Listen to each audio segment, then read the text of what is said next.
Hi everyone! Today I'm filming how I cleared my cystic acne. I'm obviously filming with no makeup on today. I figured it'd be a good way to show how my skin has progressed over time. I unfortunately don't have any before pictures of what my skin looked like before. My skin is still not perfect, but it's getting there. Every morning I cleanse my skin and I always use my Clarisonic Mia. I don't think that you necessarily need it. Some people call it their holy grail skin product or skin tool. I think it's great. I think it's helpful. I feel like it does help cleanse my skin, but I don't think it's life-changing. I didn't see a significant change in my skin just using that, and I don't think it's vital.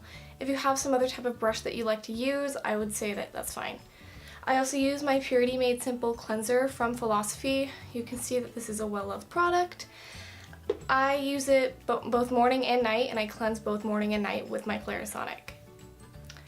And in the daytime, after I cleanse and I pat my skin dry, I do follow up with my Clean and Clear Persigel 10. They also have a 5 and a 2.5, I believe. Basically, the number that follows the Persigel is just the percentage of benzoyl peroxide that is inside the product. The higher the percentage is basically just higher amount of effectivity, I would say. If you have more sensitive skin, I would lean toward the lower dosages and then maybe work your way up.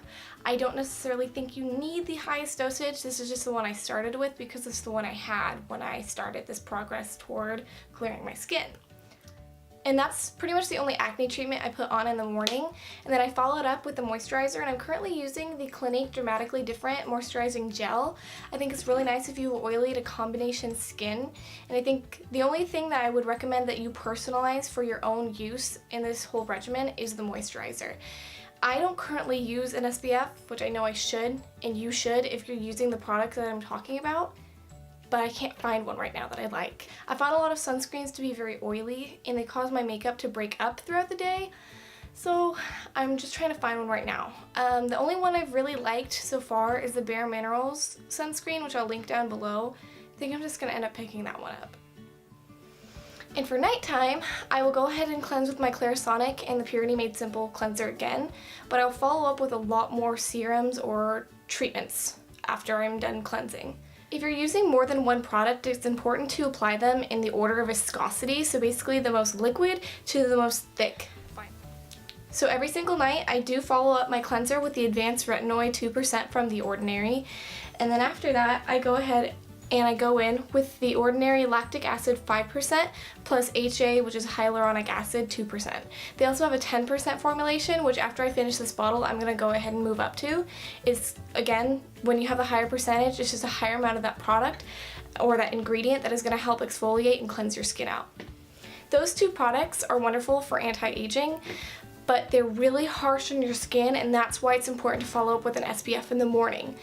These will basically make your skin more susceptible to sun damage, but what they do is they help exfoliate your skin and they help smooth over any texture. It's really important for cystic acne, and especially people who are prone to acne scarring, because it will help get rid of the scarring faster and it'll help smooth over your skin and give you a glowing appearance to your skin a lot faster. And then my holy grail product for my acne is my Sunday Riley U.F.O oil. I currently have the 0.5 milliliters, or no. I currently have the 0.5 fluid ounces bottle, which is $40, and it's pretty pricey. They have a 1.5 ounce bottle for $80, which is a little bit better of a deal. But the thing is, you need so little of this product. I will literally open this and I'll, of course, fill up an entire dropper, but I will squeeze it pretty much all the way out, and I will just use, I'm sorry, it's not gonna focus. I will use that tiny little bit amount. I won't even use that much. I will squeeze even that out, and I will just fill up the absolute tip of the bottle with that, and I will use that for I'll use that on my forehead and my chin, because that's where I break out the most. Right now I have a little bit on my nose, but that's because I was trying to extract blackheads, and we'll get into that. And then once a week I follow up my cleanser with the Ordinary AHA 30% plus BHA 2% mask. It's not really a mask, it's a peeling solution. And it's very, very harsh on your skin. I will be very honest. It stings, it borderline burns. It shouldn't really burn, but I'm very sensitive and I have a very low pain threshold, so, you know. I apply it with a flat paddle foundation brush, just one I think I got like a Coastal Scent set, and I put on a very thin layer. Some people are able to handle a thicker layer. You can leave it on for up to 10 minutes, and I would say again, don't do anything more than that. Follow the directions on this product very seriously. It will sting, and you should never use it more than once a week because you'll start to make your skin incredibly sensitive and it'll probably end up breaking out more. What that product will do is it'll exfoliate your skin on a chemical level and open up your pores, so after you follow up with all those other serums, the retinoid, the U.F.O oil, the lactic acid, that will help cleanse your skin out a lot more and get everything that's underneath the surface, aka the cystic acne that doesn't want to surface, it's just incredibly painful. It'll bring everything up, so it'll start to form a whitehead, which cystic acne doesn't normally do. I found that this whole regimen helps my skin clear immensely, so I will feel, say maybe around 5 o'clock, I'll feel like a cyst forming. After I do this whole regimen at night, I will have a whitehead there in the morning, and that never had happened before with my cystic acne.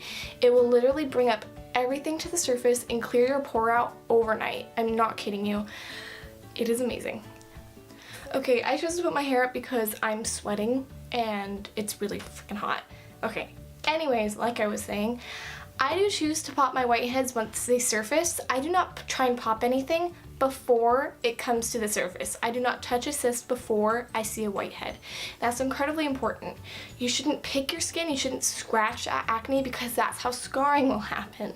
It's really unfortunate, but I know it's a tendency. I used to do that a lot, but I started getting scars and I didn't want that.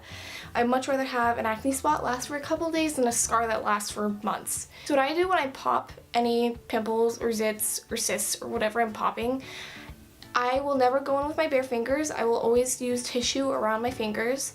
I will also steam my face or apply a hot compress to the spot before I try and extract it. What that'll do is it'll help open up your pores so everything will come out easier. It'll also loosen up anything underneath so it won't help, or it won't stick to inside the pore.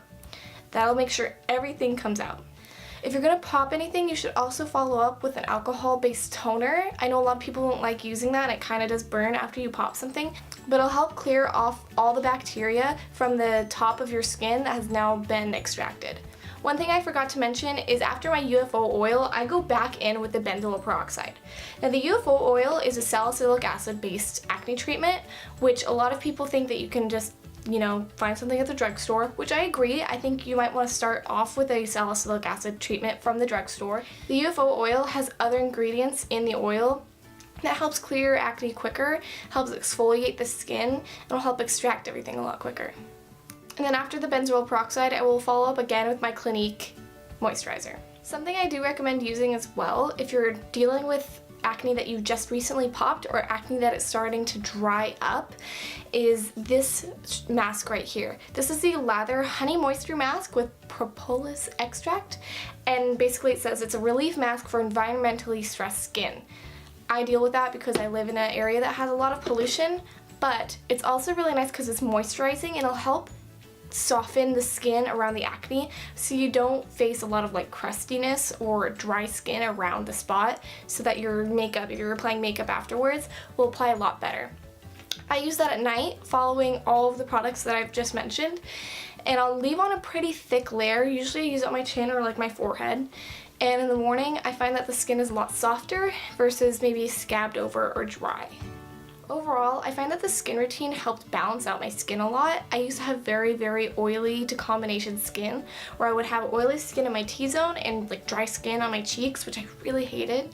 I now find that my skin is pretty normal, and I think it is definitely to credit that retinoid and the lactic acid treatment that I use, because it helps definitely balance out the overall tone of your skin. If there's any information I forgot to mention, I'll of course put it in the description bar down below, or I'll put it in a pinned comment at the top of the comment section. And if you have any other advice that you recommend for people battling cystic acne, please leave it in the comments below. I will leave every product that I mentioned in the description bar, and I hope that you find this helpful. Thank you guys so much for watching, and I'll see you next time. Bye!